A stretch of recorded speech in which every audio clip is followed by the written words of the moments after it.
Hello friends, स्वागत है हमारे यूट्यूब चैनल में आपका। एसएससी कांस्टेबल जीडी 2018 जो साथी हमारे ज्वाइन हो गए वो अभी अपना ट्रेनिंग स्टार्ट कर दिए हैं। कुछ हमारे साथी ऐसे हैं जो ज्वाइन किए, उसके बाद में उनको वहाँ से वापस घर भेज दिया गया।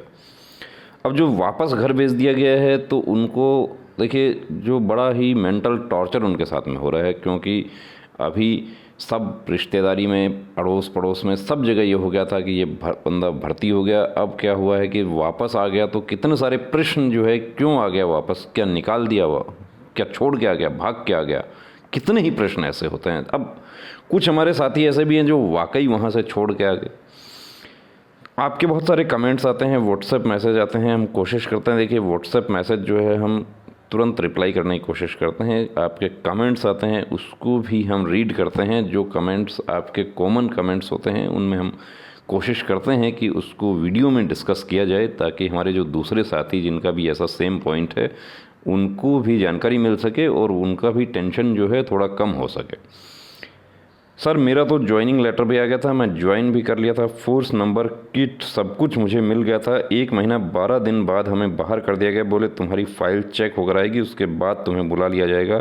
बहुत टेंशन में हूँ, कब तक फ़ाइनल होकर आएगा। अब देखिए, कब तक फ़ाइनल होकर आएगा ये बताना तो बड़ा मुश्किल है, लेकिन यहाँ पर हम ये बता सकते हैं कि यदि आप जेन्युइन कैंडिडेट हैं, आपका फिंगर मिसमैच एक बार नहीं हुआ था, तो उसमें आपका डोजियर में सस्पेक्ट लिखा हुआ है। हालांकि एसएससी ने आपको सेलेक्ट कर लिया, आपका सिग्नेचर, फ़ोटो, वो सब मैच हो रहा था उसके आधार पर, लेकिन बाद में सीआरपीएफ जो नोडल एजेंसी है, सीआरपीएफ ने ये डिसाइड किया कि जितना भी सस्पेक्ट कैंडिडेट है, वो चाहे 1 बार वाला है, वो चाहे 2 बार वाला है, जिनका फिंगर मिसमैच नहीं हुआ, जिनका सिग्नेचर में प्रॉब्लम है, तो उन सब का सेंट्रल फॉरेंसिक से उनका मैचिंग करवाया जाए, हैंड राइटिंग एक्सपर्ट की ओपिनियन ली जाए। अब आप जेन्युइन कैंडिडेट हैं तो आपको कोई टेंशन करने की ज़रूरत नहीं है। अब हर कोई जो है आपसे सवाल पूछता है कि आप क्यों आ गए वापस, और उनको सबको आप सेटिस्फाई भी नहीं कर सकते, तो कोई बात नहीं, आप अपने घर पे रहें, सुरक्षित रहें और टेंशन करने की ज़रूरत नहीं है। अब ये जो 1 महीना 12 दिन जो आप वहाँ पे रहे हैं, आपके साथियों का जो 1 महीने का 12 दिन का जो वहाँ पर वेतन बनेगा वो आपका भी बनेगा। यदि 1 महीने 12 दिन का वेतन आपको सीआरपीएफ नहीं दे और आपकी ज्वाइनिंग नई तारीख को जब ज्वाइनिंग होगी तब से मानी जाती है, तो उस समय आप फिर से आप हमें मैसेज करना, हम आपको उसका रास्ता बता देंगे, उसको कैसे रिप्रेजेंट करना है वो बता देंगे। अभी आपको घर भेजा है, वो भी आपको गलत तरीके से घर भेजा गया है कि आपका वेरिफिकेशन होना है, तो वो वेरिफिकेशन आपको वहीं रहते हुए भी वेरिफिकेशन किया जाना था, और यदि आपका वेरिफिकेशन आपके पक्ष में नहीं आता है तब आपको आउट किया जाए, ये बताकर, कारण बताते हुए कि ये, लेकिन ये फोर्स लेवल पर जो हुआ है मिस्टेक, इसका देखिए क्या डिसीजन होता है ऊपर, उसका इंतज़ार कीजिए। अभी तो आप अपने घर पे रहें और टेंशन करने की ज़रूरत नहीं है। फिर आपको रिपीट करके बता रहे हैं, आप अपने दोस्तों के संपर्क में रहें, क्योंकि ऐसे आप अकेले नहीं हैं। वहाँ से किसी सेंटर पे 20 को, किसी पे 10 को, इस तरीके से टोटल पूरे देश में यदि पूरी एसएससी जीडी के कैंडिडेट्स को देखते हैं तो 1000 से ज़्यादा कैंडिडेट ऐसे हो जाते हैं, जिसमें सीआरपीएफ के कैंडिडेट ऐसे हैं जिनको वापस उनको रिटर्न कर दिया। बीएसएफ ने रिटर्न नहीं किया, बीएसएफ ने अभी तक ज्वाइन करवा रखा है, और उनका वेरिफिकेशन तो उनका भी होगा, ऐसा नहीं, क्योंकि सस्पेक्टेड जितना भी उनका सबका वेरिफिकेशन होगा। जो 266 हमारे विदहेल्ड हैं उनका वेरिफिकेशन प्रोसेस ऑलमोस्ट हो चुका है उनका, क्योंकि उनका वेरिफिकेशन सबसे पहले स्टार्ट हुआ। लेकिन अब जिन साथियों को अब घर भेजा गया है, 1 महीना 12 दिन, 1 महीना 15 दिन बाद में भेजा है, तो उस वेरिफिकेशन में तो कुछ समय तो लगेगा। देखिए, सरकारी काम है ये, क्योंकि आपका डोजियर जो है एक स्थान से दूसरे स्थान पर जाएगा, फिर वहाँ से निर्णय होगा कि कौन से सेंट्रल फॉरेंसिक में भेजा जाए, फिर सेंट्रल फॉरेंसिक में वो जाएगा, वहाँ पर सेंट्रल फॉरेंसिक वाले उसका रिपोर्ट बनाएंगे। लेकिन जितना भी समय लगेगा वो लग के भी आपका ज्वाइनिंग हो जाएगा, यदि आप जेन्युइन कैंडिडेट हैं तो। राजदीप घोष का जो पॉइंट है वो हमारे आसाम के नॉर्थ ईस्ट के बहुत सारे साथियों का पॉइंट है कि सर मैं आसाम से हूँ, मैंने रिट दाखिल कर दी है, 165 का मैटर है, क्या मुझे जस्टिस मिलेगा। देखिए राजदीप, जैसा हमने बहुत सारे एडवोकेट से डिस्कस किया तो आपको निश्चित रूप से जस्टिस मिलेगा। ऐसा सभी एडवोकेट्स का भी यही कहना है। और बाकी जस्टिस तो देने का काम जो है वो माननीय न्यायाधीश महोदय करेंगे, वो दोनों पक्षों को सुनेंगे, उसके बाद जस्टिस मिलेगा। लेकिन हमारे हिसाब से आपको जस्टिस मिलने का पूरा चांस है। बाकी आप वेट कीजिए और परेशान होने की ज़रूरत नहीं है, क्योंकि ये परीक्षा की घड़ी है ये, और परीक्षा जो है वो पूरे धैर्य से हम परीक्षा देंगे तभी उसमें सफल हो पाएंगे। सर, मेरा रिक्रूटमेंट सेंटर में हाइट कम मापा गया, जिसके वजह से मैं एसएससी जीडी के मेरिट लिस्ट से बाहर हो गया, जबकि मेरा हाइट 171 से ज़्यादा है। मेरिट लिस्ट से बाहर हो गया, आपको तो एक्चुअली फिज़िकल में ही आपको बाहर कर दिया है।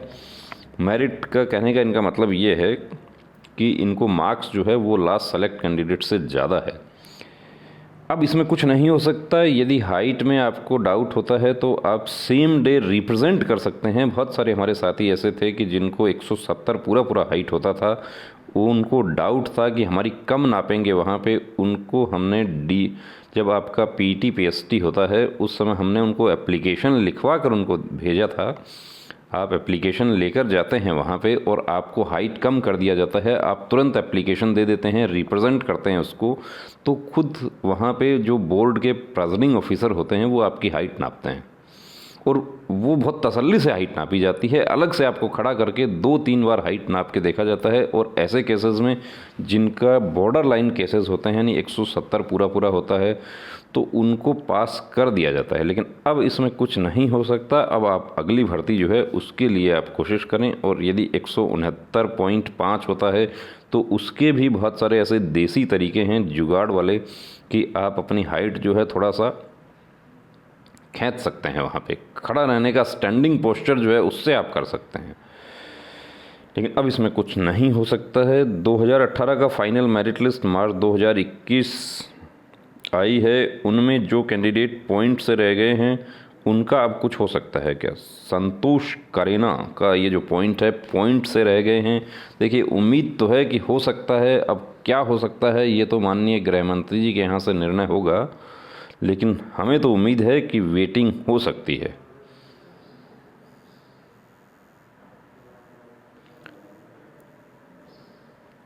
हार्ड होता है आर्मी ज्वाइन करना, बिल्कुल बहुत हार्ड होता है आर्मी ज्वाइन करना। बहुत मेहनत करनी पड़ती है, फिज़िकल, सुबह उठना, उसके बाद में पढ़ाई, एक बार कभी मेरिट में रह गया, कभी मेडिकल में रह गया, फिर री मेडिकल मिला, इधर उधर भटकता रहा कैंडिडेट, सिविल हॉस्पिटल, फोर्स, चाहे वो आर्मी है, चाहे बीएसएफ है, चाहे सीआरपीएफ है, ज्वाइन करना बहुत हार्ड होता है।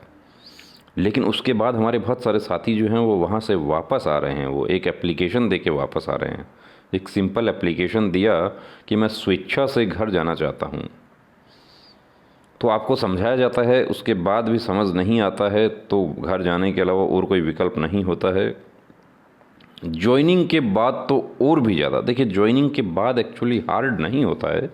ज्वाइनिंग के बाद जो है आप एक्चुअली कंपैरिजन करना शुरू कर देते हैं। सिविल लाइफ से आप कंपैरिजन करेंगे, सिविल जॉब से कंपैरिजन करेंगे, तो आपको वो बिल्कुल हार्ड लगेगा, इसमें कोई शक नहीं है। लेकिन आप कंपैरिजन क्यों कर रहे हैं? क्योंकि आप जो है, आपको जो मिल गया, जब तक आपको नहीं मिला था तब तक वो आपको बहुत अच्छा लगता था, लेकिन अब मिल गया तो आप कंपेयर कर रहे हैं कि लेखपाल का तो बहुत अच्छा होता है, लेखपाल को तो पैसा भी ज़्यादा मिलता है, और लेखपाल जो है वो तो शाम को अपने घर आ जाता है। यहाँ लेखपाल को 4 बजे नहीं उठना होता। देखिए, लेखपाल को भी उठना होता है, 4 बजे नहीं। लेखपाल को जब उस काम होता है तो 2 बजे भी उठना होता है।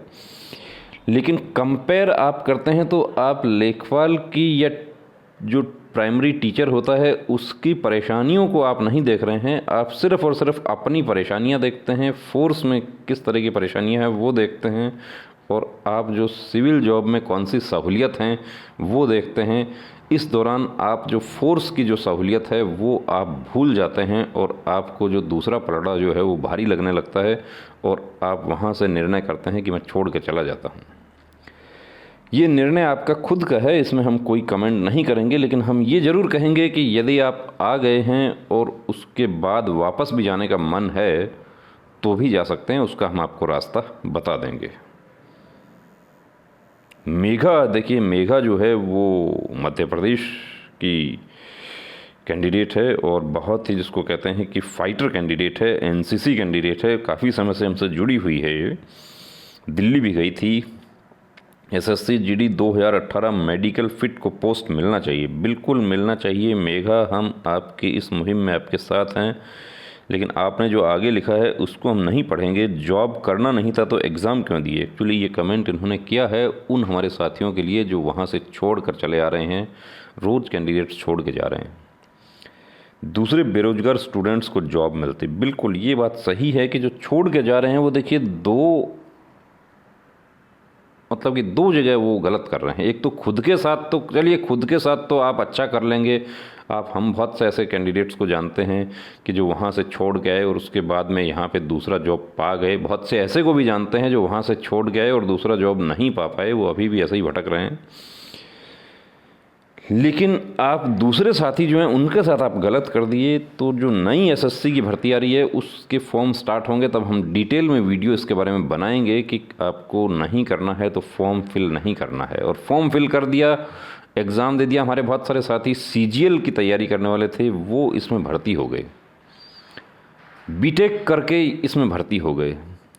अब बीटेक करके इसमें भर्ती हो गए। देखिए आपको ये करना है, फोर्स वर्दी पहननी है, आपको राइफ़ल चाहिए, आपको गन चाहिए, आपको एडवेंचरस लाइफ पसंद है और बीटेक आपने किया है तो आप डायरेक्ट ऑफिसर लाइन में आप जाइए। ये जो कांस्टेबल है ये तो हमारे जो 10वीं 12वीं पास साथी हैं उनके लिए है।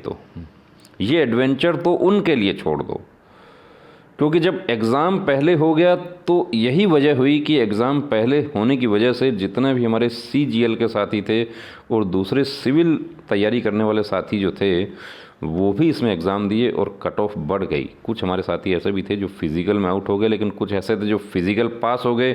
अब बीटेक किया है तो बीटेक से देखिए आप यदि तुलना करेंगे इस वर्दी की तो यहाँ पर आपको ये जो कांस्टेबल का वर्दी जो है ये तो आपको कम ही लगेगा, ये तो हल्का ही लगेगा, इसका पलड़ा जो है वो हल्का ही रहेगा।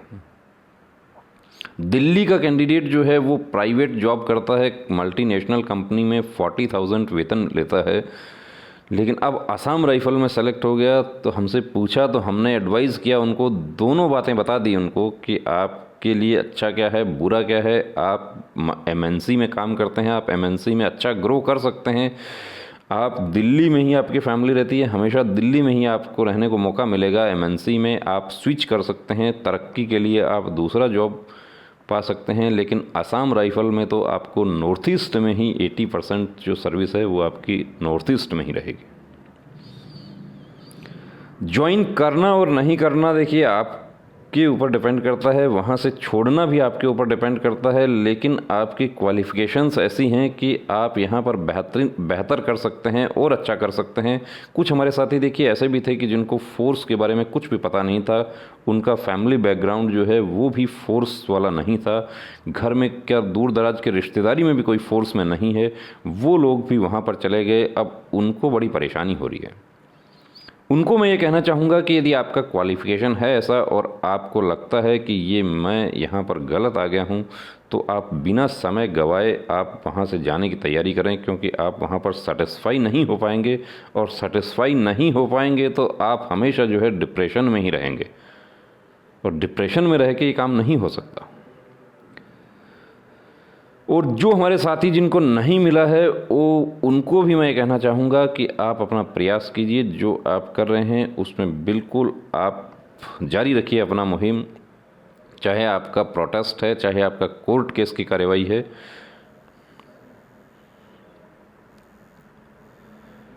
अब देखिए केएस के विघ्नेश बाबू कहते हैं कि I am OBC general district, my mark 42.8 but cut off mark 43.5। अब देखिए विघ्नेश जैसे बहुत सारे हमारे साथी जो हैं वो सेकंड लिस्ट का वेट कर रहे हैं।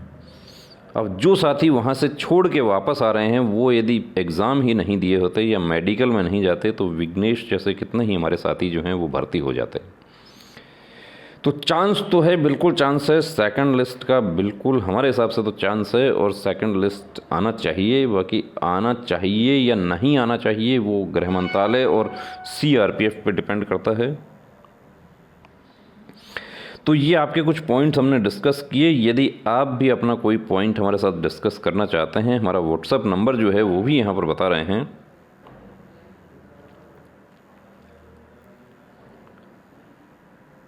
इस नंबर पर आप व्हाट्सएप मैसेज कर सकते हैं। आप बहुत परेशान हैं, ट्रेनिंग सेंटर में मन नहीं लग रहा, बिल्कुल हताश और निराश हो गए हैं, छोड़ने का मन कर रहा है, वहाँ से भागने का मन कर रहा है, तो भी हम आपको एडवाइस करेंगे कि एक बार हमसे बात ज़रूर करें, क्योंकि आपके पास कैसे विकल्प मौजूद हैं। विकल्प यदि नहीं है तो देखिए छोड़ के नहीं जाना है, और विकल्प मौजूद है, आपकी क्वालिफ़िकेशन है, ऐसे ही आपने अच्छा पढ़ाई किया है, आप पहले से प्राइवेट जॉब आप कर रहे थे, उसमें आप इतना नहीं वेतन आपको मिल रहा था, कम मिल रहा था, आप आगे पढ़ाई करना चाहते हैं, आप सीजीएल करना चाहते हैं, आप बीपीएससी या यूपी पीसीएस आप करना चाहते हैं, आपका सपना है, तो देखिए आप निर्णय ले सकते हैं, क्योंकि दुविधा में नहीं रहना है। दुविधा में दोनों गए माया मिली न राम, वो काम नहीं हो जाए, क्योंकि अभी आप दुविधा में रहेंगे, कुछ समय बाद क्या होगा कि आपकी एज जो है वो ओवर एज हो जाएगी, और वहाँ पर आपको फिर करना भी पड़ेगा और रो के करना पड़ेगा। तो रो के नहीं करना है, क्योंकि वहाँ पे काम आपको करना है, आप वहाँ काम करने के लिए गए हैं, तो हंस के करना है उसको। हंस के करेंगे तो मज़ा आएगा, और रो के करेंगे तो वो सज़ा लगेगी। हंस के करेंगे तो बिल्कुल मज़ा लगेगा। तो जिन साथियों को ये लगता है कि परेशानी है, जिनको ये लगता है कि वापस भेज दिया, तो टेंशन करने की ज़रूरत नहीं है। जो जेन्युइन कैंडिडेट हैं उनका सबका ज्वाइनिंग हो जाएगा। आप चैनल से जुड़ना चाहते हैं, आप बिल्कुल, आपका स्वागत है। व्हाट्सएप मैसेज आप कीजिए, हम आपके डाउट्स क्लियर करेंगे। आप कॉल पर डिस्कस करना चाहते हैं, उसके लिए भी आप व्हाट्सएप मैसेज कीजिए, आपको तरीका बता दिया जाएगा। लेकिन हताश और निराश नहीं होना है, हर समस्या का समाधान है, तो आपका भी समाधान हो जाएगा। जय हिंद।